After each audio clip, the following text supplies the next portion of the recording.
오늘 밤에 주시는 하나님의 말씀 구약성경 다니엘서 6장 10절에서 15절까지 교독하시겠습니다. 다니엘이 이 조서에 왕의 도장이 찍힌 것을 알고도 자기 집에 돌아가서는 윗방에 올라가 예루살렘으로 향한 창문을 열고 전에 하던 대로 하루 3번씩 무릎을 꿇고 기도하며 그의 하나님께 감사하였더라.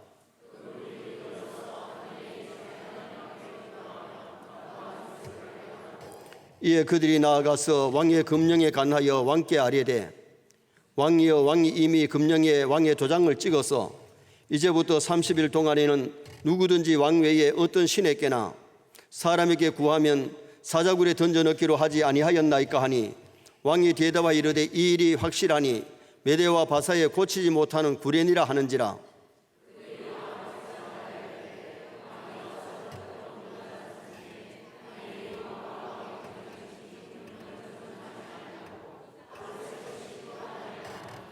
왕이 이 말을 듣고 그로 말미암아 심히 근심하여 다니엘을 구원하려고 마음을 쓰며 그를 건져내려고 힘을 다하다가 해가 질 때에 이르렀더라. 그 무리들이 또 모여 왕에게로 나와서 왕께 말하되 왕이여, 메대와 바사의 구례를 아시거니와 왕께서 세우신 금령과 법도는 고치지 못할 것이니이다 하니. 아멘. 따라하시겠습니다. 사자굴에 던져넣기로 하지 아니하였나이까. 6장 1절에서 9절 말씀을 가지고 하나님이 쓰시는 사람을 상고했습니다. 다니엘이 어떻게 해서 하나님께 쓰임받았느냐 하면 그는 민첩한 사람, 민첩한 사람의 뜻이 뭐라 그랬어요? 성령 충만한 사람. 하나님은 성령 충만한 자를 들어 쓰실 줄 믿습니다. 두 번째는 충성된 사람, 나라를 위해서, 하나님을 위해서 충성을 다했던 인물이기 때문에 귀하게 들어 쓰셨고, 타협하지 않는 사람, 환경이나 바람 부는 대로 흔들리지 아니하고 믿음을 잘 지킨 사람이었기 때문에 한 시대에 크게 귀하게 쓰임받았던 다니엘을 상고했습니다. 이런 사람이었기 때문에 하나님이 들어 쓰셨고, 느부갓네살 임금, 벨사살 임금, 다리오 임금에게까지 인정을 받았어요. 다니엘서 6장 3절에 보면 총리들과 고관들 중에 뛰어남으로 그를 세워서 전국을 다스리게 했다. 왕이 있지만은 다니엘에게 맡겨가지고 나라를 전체 총괄하고 다스리도록 했고, 바로 임금이 있었지만은 요셉이가 충성스러운 인물이기 때문에 요셉에게 다 인임해서 요셉이가 나라를 이끌어 나가는 그런 일들을 하게 된 것을 보게 되죠. 그런데 이렇게 되자 고관들이 다니엘을 시기하기 시작합니다. 뛰어난 사람은 어디를 가든지 시기 질투를 받을 수 있어요. 다니엘의 허물을 찾기 위해서 혈안이 됐지만은 법과 윤리적 생활에서 찾아내지 못하니까 신앙 문제를 가지고 30일 동안 임금 외에 어느 신에게나 사람에게 기도하면 사자굴에 넣기로 왕의 인장 반지를 찍어가지고 나라에 공포가 다 됐어요. 왕의 도장이 한번 찍히면 왕이라도 임의로 바꿀 수가 없기 때문에 이 고관들이 왕을 흔들어가지고 사자굴을 만들게 된 거죠. 그런데 다니엘은 포로 생활 수십 년이 되어도 늘 자신이 해오던 기도 생활과 하나님을 경외하는 신앙을 변하지를 않았어요. 신앙의 시련이 왔습니다. 신앙의 위기가 왔습니다. 기도하다 잡히면 사자굴에 들어가서 사자의 밥이 되는데도 신앙 때문에 흔들리지 아니하고 이 위기를 극복했어요. 이스라엘 백성들이 출애굽해서 가나안에 가기까지 작고 큰 환난과 시련이 있었지요.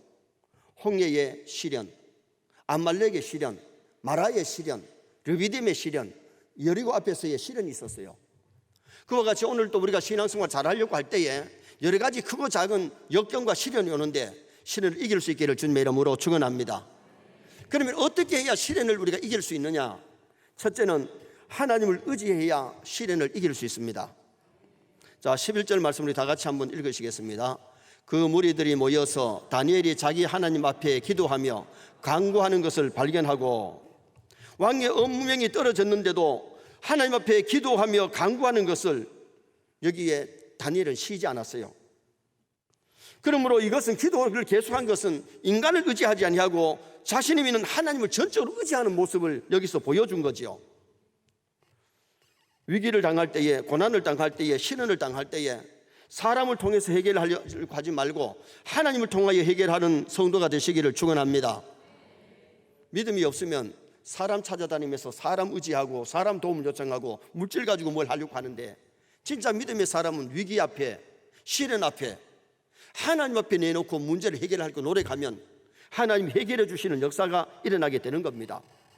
그런데 우리는 어떻습니까? 하나님을 통하여 해결하려고 하지 아니하고 자꾸 사람을 의지하고 세상의 뭐를 의지하려고 하다 보니까 그것이 더 꼬이고 문제가 일어날 수 있는 거지요. 그러니까 인맥을 동원하고 물질로 해결하려고 하기 때문에 그게 쉽게 풀리지를 않는 겁니다. 그러나 모든 매사에 하나님의 도움을 구하고 하나님 의지하는 것이, 그것이 우리가 믿음이고 그때 하나님이 해결해 주실 줄 믿습니다.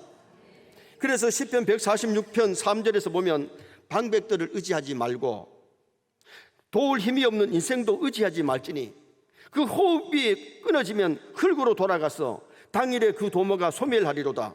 야곱의 하나님으로 자기 도움을 삼으며 여호와 자기 하나님께 소망을 두는 자는 복이 있도다. 하나님으로 자기 도움을 삼고 하나님께 소망을 둘 때에 하나님이 개입하시고 하나님이 해결해 주시는 그런 역사가 일어남을 보여줍니다. 결국은 다니엘이 사자굴에 들어가지만은 하나님이 천사를 보내서 건져주시잖아요. 도와주시잖아요. 여러분, 우리가 위기가 왔을 때에, 어려움이 왔을 때에 하나님 앞에 내놓지 아니하면 우리가 하나님 능력을 체험할 길이 없어요.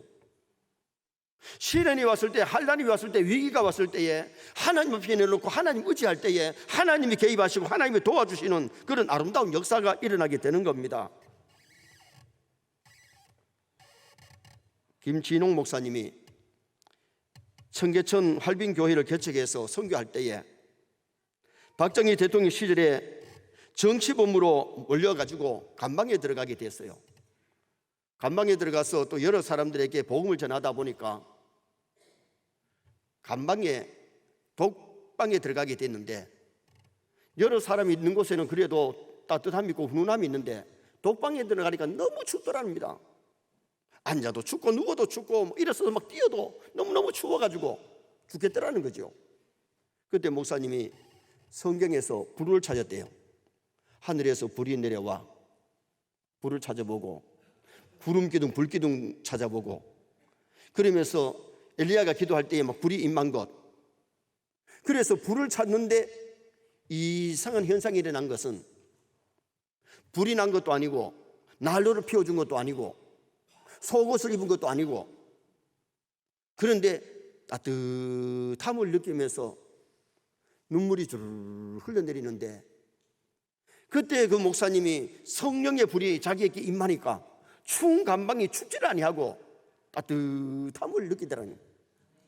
그때 그 김진홍 목사님이 뭘 느꼈는가 하니, 정말 주의 일하다가 죄 없이 감방에 갇혔을 때에 그 감방 속에서도 하나님이 찾아와서 도우시고 위로해 주시고 새 힘을 주시는 그런 역사를 주시더라는 겁니다. 그래서 목사님이 얼마 안 있다가 감방에서 나오셔가지고 그 개척교회를 크게 성장시켰고 한국교회 역사에 큰 일을 한 사람이 김진용 목사님이죠. 오늘 우리가 무슨 일을 만났을 때에 정말 하나님 앞에 의지하고 하나님을 의지하고 하나님의 도움을 요청할 수 있는 그런 우리 세뇌 성도가 되시기를 축원합니다. 버나드 벵글리가 쓴 책에 보면 날마다 예수님 가까이라는 책에 위기를 당할 때 하나님을 의지해야 되는데 자신의 연약함을 숙고해라. 하나님의 도움 없이는 작은 일이라도 성취할 수 없음을 인정해라. 하나님만이 주실 수 있는 것을 하나님께 구해라. 우리가 할 수 없는 것을 깨달으라. 그래서 인간이 할 수 없는 것을 하나님께 맡기면서 의지하는 그런 성도가 되라고 말씀했어요. 오늘 다니엘은 위기 앞에 환난이 왔을 때에 사람을 의지하지 않았습니다.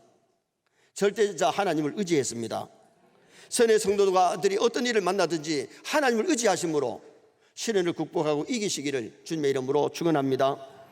두 번째로 시련을 이기는 비결은 포기하지 않고 믿음을 지킴으로 시험을 이겼습니다. 포기하지 않고 믿음을 지킨. 자, 10절 말씀 또 다 같이 한번 읽어보시겠습니다. 다니엘이 이 조서에 왕의 도장이 찍힌 것을 알고도 자기 집에 돌아가서는 윗방에 올라가 예루살렘으로 향한 창문을 열고 전에 하던 대로 하루 3번씩 무릎을 꿇고 기도하며 그의 하나님께 감사하였더라. 왕의 도장이 찍힌 것을 알고도 기도를 포기하지 않았던 것은 여전히 전에 행하던 대로 기도한 것은 이건 신앙입니다. 무슨 일을 만나든지 믿음으로 나가시길 바랍니다. 신앙을 지켜야 돼요. 10명의 정탐꾼들은 가나안을 정탐하고 힘들 때에 가나안을 포기하고 애굽으로 돌아가자고 했잖아요. 이게 불신앙이에요. 하나님이 가라 하면 가는 것이 신앙입니다. 그런데 가나안 땅 보고 와서는 힘이 약해져 가지고 애굽으로 돌아가자는 것은 불신앙이에요. 하나님 의지하지 않고 사람을 크게 본 것이죠. 많은 사람이 신앙생활을 하다가 10명의 정탐꾼들처럼 힘들다, 어렵다, 불가능하다, 안 될 것이다, 그런 논리를 주장하다 보면 신앙이 뒷걸음치는 거예요. 애굽으로 돌아가는 겁니다. 그러나 갈렙과 여호수아는 같은 땅을 보고 왔지만은 가자, 능히 이긴다, 적과 꿀이 흐른다, 하나님 우리와 함께 하신다, 이게 믿음입니다. 많은 사람이 애굽으로 돌아가자고 외칠 때에 가자, 하나님 우리와 함께 하시는 능히 이긴다, 포기하지 아니하고 하나님의 말씀을 믿고 가나안 땅을 향하는 갈렙과 여호수아는 가나안 땅에 들어갔고, 돌아가자고 하던 사람은 돌아가지도 못하고 광야에서 죽어가지고 매장하고 말았습니다.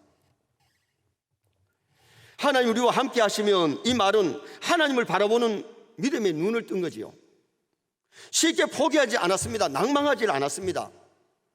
믿음이 있는 사람은 무슨 일을 만나도 낭망하지 않습니다. 실망하지 않습니다. 포기하지 않습니다.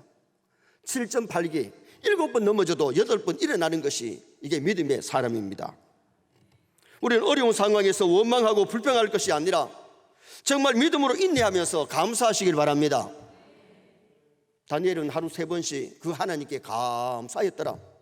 하나님, 내가 믿음으로 살았는데, 매일 3번씩 기도했는데 왜 사자굴이 준비되었습니까?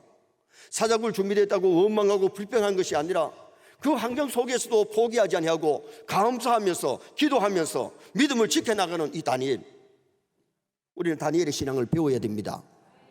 어려운 역경 속에서 감사하고 역경 속에서 포기하지 아니하고 낭망하지 아니하고 하나님을 바라보고 하나님을 의지했던 아름다운 믿음이죠. 어려운 상황에서 원망 불평하는 것이 아니라 믿음으로 인내하는 것.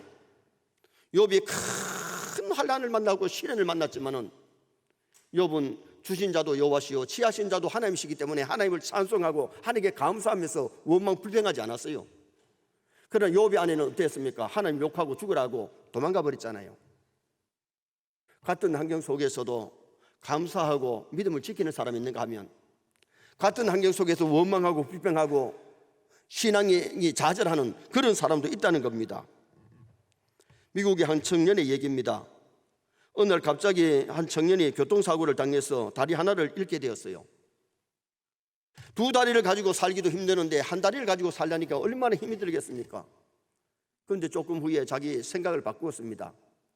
아니, 사고를 만났지만 죽지 않고 살게 된 거 감사하고, 한쪽 다리는 잃었지만 한쪽 다리가 있으니까 감사하고, 그래서 이 청년이 신학을 공부하게 됐는데, 신학을 공부하고 목사 안수를 받고 아프리카에 선교사로 갔습니다. 선교사로 갔는데 식인종들이 달려들어서 잡아먹으려고 할 때에 자기 고무다리를 갖다가 빼서 던져줬어요. 식인종들이 그 다리를 갖다가 아무리 씹어올라야 씹어지질 않냐고, 고무다리가 맛이 없으니까 생각이 바뀌기를, 아, 이 사람은 신인가 보다.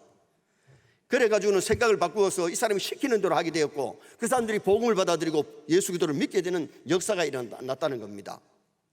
만약에 2다리로 가지고 갔으면 잡아먹겠을 텐데, 한 다리로 갔는데 거기에는 놀라운 역사가 일어나서 하나님이 크게 쓰는 그런 일도 일어났다는 거죠. 여러분, 합력하여 하나님은 선을 이룰 줄 믿습니다. 무슨 일을 만나든지 낭망하지 말고 포기하지 말고, 무슨 일을 만나든지 믿음으로 극복하고 감사하면서 역경을 이겨나가는. 그래서 이스라엘 백성들이 홍해 앞에서 원망했는데 원망했는데 홍해가 갈라진 것 아니잖아요. 모세가 기도할 때 홍해가 갈라지잖아요. 아말렉에서도 마찬가지고 마라의 씀물도 마찬가지입니다. 어려움을 만났다고 해서 원방 불평하는 것이 아니라 감사하면서 믿음을 지키고 우리가 인내할 수 있는, 포기하지 아니하는 그런 신앙인이 되어야 될 것을 성경이 우리에게 가르쳐 줍니다.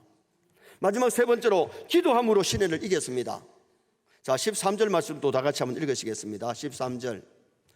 그들이 왕 앞에서 말하여 이르되 왕이여 사로잡혀온 유다 자손 중에 다니엘이 왕과 왕의 도장이 찍힌 금령을 존중하지 아니하고 하루 3번씩 기도하나이다. 한번 따라합시다. 하루 3번씩 기도하나이다. 3번 하던 거 2번 하거나 1번으로 줄인 것도 아니고 하루 3번씩 하나님 앞에 그대로 기도했어요. 여기 단회적인 기도가 아니고 연속적인 기도, 전에 하던 대로의 기도 생활. 10절에 보면 하루 3번씩 무릎을 꿇고 기도하며 위기를 당할 때에, 시련을 당할 때에 전공법은 기도입니다. 기도보다 더 큰 무기가 없고 더 큰 능력이 없습니다. 기도하면 사탄의 역사가 무너지고 사탄이 도망가고 또한 홍해도 갈라지고 여리고는 무너지게 될 줄 믿습니다. 정말 우리가 믿음으로 기도하면 병든 자가 낫는 역사도 일어나고 전쟁에서 승리하는 역사도 일어나잖아요. 아말렉 전에서 여호수아 군사들이 잘 싸워서 이긴 것 아니에요. 훈련되지 아니하는 군사예요. 무기를 제대로 써보지를 않았어요. 그런데 그 전쟁에서 뭐가 이겼느냐? 여호수아 군사가 잘 싸워서 이긴 것이 아니고 모세의 기도의 팔이 올라가면 이기고 내려오면 아말렉이 이기더니, 오늘날도 무슨 일 만나든지 선의 성도들이 기도하시기를 축원합니다. 기도해 영적 전에서 승리하고 어둠의 영들이 물러가고 악한 영들이 물러가는 역사가 일어나요. 기도하지 아니하면 교회를 다니면서도 하나님 일하기보다가 마귀 일하는 사람도 있다. 속는 거예요, 마귀한테. 기도해야 이거 악한 영인지 선한 영인지 알고 선악을 분별하는 하나님이 주시는 지혜가 오기 때문에 우리가 기도해야 영전에 승리하는 성도가 될 수 있는 겁니다. 다니엘이 고발당해서 사자굴에 던져졌지만은 하나님이 천사를 보내가지고 사자들이 다니엘을 잡아 못하도록 하나님이 입을 봉하시잖아요. 다니엘을 미워하는 사람을 던졌더니 뼈까지 부서뜨리고는 사건이 일어나죠. 그래서 사무엘은 고백합니다. 나는 기도에 쉬는 죄를 결단코 범죄치 아니하리라. 따라합시다. 기도에 쉬는 죄를 결단코 범하지 아니하리라. 오늘 여기 오신 분들 중에도 정말 내가 기도에 쉬는 죄를 범하고 있다면 정말 사무엘의 그 고백이 우리의 고백이 되어서 기도에 쉬는 죄를 범치 아니하고 기도함으로 하나님의 도움을 받을 수 있기를 주님의 이름으로 축원합니다. 다니엘이 타국에서 여러 경쟁자들 사이에서 총리가 될 수 있었던 것이나 온갖 모함과 박해를 받으면서도 불의와 타협하지 않는 이유가 뭐였느냐? 기도에 힘이 있었기 때문에. 어느 날 콘스탄틴 황제가 유명한 사람의 동상이 서 있는 것을 보고 말을 했습니다. 나의 동상은 무릎을 꿇은 자세로 하겠다. 무릎을 꿇은 자세는 훌륭하게 일어나는 기본 자세가 되기 때문이다. 여러분, 훌륭하게 일어서려면 기도의 무릎을 꿇으면 훌륭하게 일어날 줄 믿습니다. 기도하는 것은 내 죄와 가난과 무력함을 받아들이는 것입니다. 다니엘은 전에 행하던 대로 기도하는 사람, 기도하는 중에 바벨론 포로 기간에 70년이 다 차가는 것을 알고 다니엘서 9장 3절 4절에 보면 또 기도합니다. 자, 다니엘서 9장 3절 4절 한번 읽으십시다. 조금 후에 있으니까. 다니엘서 9장 3절 4절 우리 다 같이 합독해서 읽겠습니다. 내가 금식하며 벼옷을 입고 죄를 덮어쓰고 주 하나님께 기도하며 간구하기를 결심하고 네 하나님 여호와께 기도하며 자복하여 이르기를 크시고 두려워할 주 하나님, 주를 사랑하고 주의 계명을 지키는 자를 위하여 언약을 지키시고 그에게 인자를 베푸시는 이시여. 보세요. 오늘 낮에는 다니엘 그 느헤미야를 상고했는데 충성스러운 느헤미야가 기도하고 문제가 해결되었고 돌아가서 성을 건축하게 되는 복을 받잖아요. 오늘 여기 다니엘도 믿음의 사람, 기도의 사람이기 때문에 기도하다가 이제 바벨론 포로가 끝나가는 것을 알고 거기서 또 간절하게 하나님 앞에 금식하며 기도하며 하나님께 부르짖는 그 모습이 나타나지요. 기도하는 사람에게 하나님이 계시를 깨닫게 하시고 미래를 보게 하시고 하나님이 가르쳐 주심의 역사가 일어납니다. 정말 우리가 기도하면요, 하나님께서 미래에 되어질 일을 또 미리 깨닫게 하시고요, 또 당해 있는 문제를 해결해 주시는 그런 놀라운 역사를 체험하게 되는 거죠. 아문과 같이 절망적인 상황에서 전에 하던 대로 기도하고 성경 읽고 경건 생활을 계속하는 이 다니엘을 우리는 배워야 돼요. 결론을 짓습니다. 시련을 이기는 비결, 하나님을 의지하면 시련을 이깁니다. 그리고 포기하지 아니하고 감사할 때에, 포기하지 않고 믿음을 지킬 때에 시련을 이길 수가 있고, 그래도 기도함으로 시련을 이기게 되는데, 우리 서연의 모든 성도가 어떤 시련과 환난을 만나더라도 이김으로 더 큰 하나님의 능력을 체험하시기를 주님의 이름으로 축원합니다.